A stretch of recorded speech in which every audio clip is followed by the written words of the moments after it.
Pemirsa, inilah headline Indonesia hari ini. Kami muat berita-berita utama dari beberapa media di Indonesia. Pada hari ini, Jumat 27 September 2024. Kita mulai dari Detik News yang memulai dengan informasi. Polisi tangkap bos geng Kokar 411. Bos geng Kokar 411 bernama Niko Noval Eka Saputra, 23 tahun, mengaku tawuran dengan membawa senjata tajam berawal dari saling tantang di media sosial. Mereka diketahui saling tantang dengan geng Timur hingga terjadilah tawuran. Kapolrestabes Semarang Kombes Irwan Anwar menjelaskan bahwa korban yakni Leonard Manurung, 21 tahun, mendatangi kelompok pelaku di lokasi. Kemudian terjadilah tawuran di Mukti Harjo Raya, Kecamatan Genuk, Semarang pada 15 Juli 2024 sekitar pukul 3 waktu Indonesia Barat.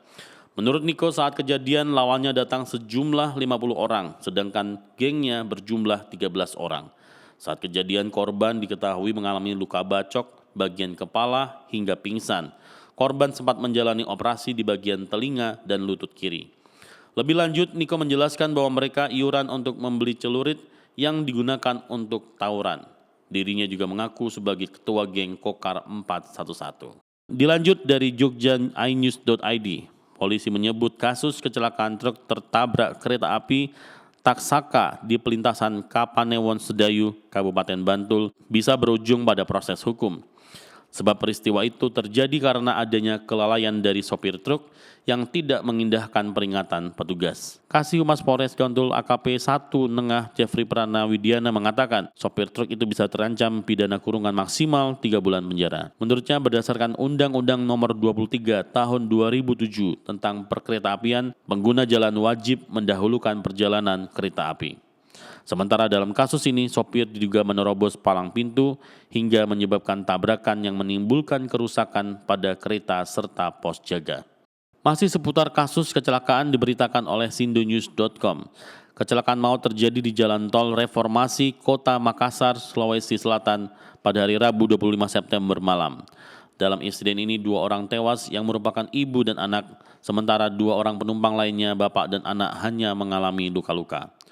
Kecelakaan tersebut melibatkan 1 unit mobil merek Land Cruiser bernopol B1539CJH yang ditumpangi satu keluarga yang terdiri sepasang suami istri bersama 2 orang anaknya. Kasat Lantas Polrestabes Makassar Kompol Mamat Rahmat menyebutkan kecelakaan maut ini bermula saat mobil Land Cruiser yang kemudian Al-Qadri Khairuddin bergerak dari arah utara ke selatan di Jalan Tol Reformasi Makassar. Beralih ke berita politik, suaramerdeka.com merilis berita permintaan maaf yang dilakukan oleh Iriana Jokowi seketika mengundang gejolak publik. Pasalnya, Iriana Jokowi merupakan istri dari Presiden Joko Widodo yang tengah menjadi perbincangan akhir-akhir ini. Seorang akademisi dan pengamat politik di Indonesia, Rocky Gerung, turut memberikan pandangan terkait permintaan maaf Iriana Jokowi tersebut. Menurutnya, permintaan maaf yang dilakukan oleh Iriana Jokowi seharusnya berbeda dengan permintaan maaf Presiden. Rocky menegaskan jika hal tersebut dilandasi karena posisi Iriana bukan sebagai kepala negara. Masih di berita politik, Suara.com mengabarkan kebijakan pemerintah membuka keran ekspor pasir laut semakin memperburuk kondisi lingkungan hidup. Penambangan pasir laut yang bakal dijual ke negara tetangga menyebabkan kerusakan ekosistem laut, abrasi hingga mempercepat tenggelamnya pulau-pulau kecil di Indonesia. Pun demikian berpotensi menimbulkan konflik sosial di masyarakat pesisir imbas ekspor pasir laut. Eksploitasi pasir laut diprediksi akan gila-gilaan setelah Menteri Perdagangan Zulkifli Hasan menaikkan 2 peraturan baru terkait ekspor pasir laut sebagai tindak lanjut dari peraturan pemerintah atau PP nomor 26 tahun 2023 yang telah diterbitkan Presiden Joko Widodo. Ekspor pasir dilarang pada era Presiden Megawati Soekarno Putri. Larangan tertuang dalam keputusan Presiden RI nomor 33 tahun 2002 tentang pengendalian dan pengawasan pengusahaan pasir laut. Meski sudah ada dampak buruk akibat penambangan pasir di masa lalu dan juga diingatkan oleh sejumlah pihak, Jokowi tak mencabut PP tersebut. Dia beralasan yang akan dijual ke negara lain bukanlah pasir laut melainkan sedimen. PP itu justru ditindaklanjuti oleh Menteri Perdagangan atau Mendak Zulkifli Hasan dengan ditandatanganinya Peraturan Menteri Perdagangan atau Permendak nomor 20 tahun 2024 pada 29 Agustus 2024 tentang barang yang dilarang untuk diekspor. Sementara itu, Detik Finance memberitakan akhirnya proyek investor asing mulai dibangun di ibu kota Nusantara, Kalimantan Timur. Delonix Group dari China menjadi perusahaan asing murni yang merintis investasi di ibu kota baru Indonesia. Hari ini Presiden Joko Widodo atau Jokowi meresmikan pembangunan proyek Delonix Nusantara di IKN. Grup properti itu menyuntikkan dana sebesar 500 miliar rupiah untuk membangun kawasan mixed use di IKN. Delonix Nusantara akan dibangun di atas luas lahan 24.000 meter persegi.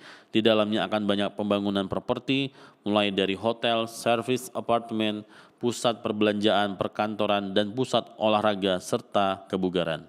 Liputan6.com mengabarkan, Wakil Menteri Keuangan II Thomas Jiwandono menegaskan tarif baru pajak pertambahan nilai atau PPN akan diputuskan setelah pemerintah Presiden terpilih Prabowo Subianto dibentuk.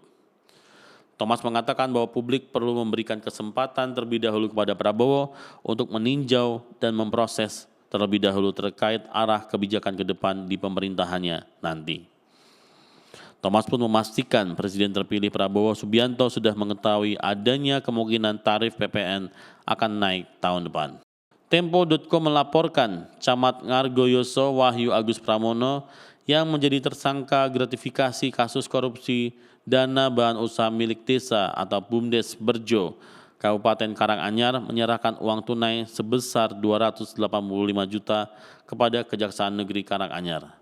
Uang itu diserahkan oleh perwakilan keluarga Wahyu didampingi kuasa hukumnya pada hari Selasa 24 September 2024.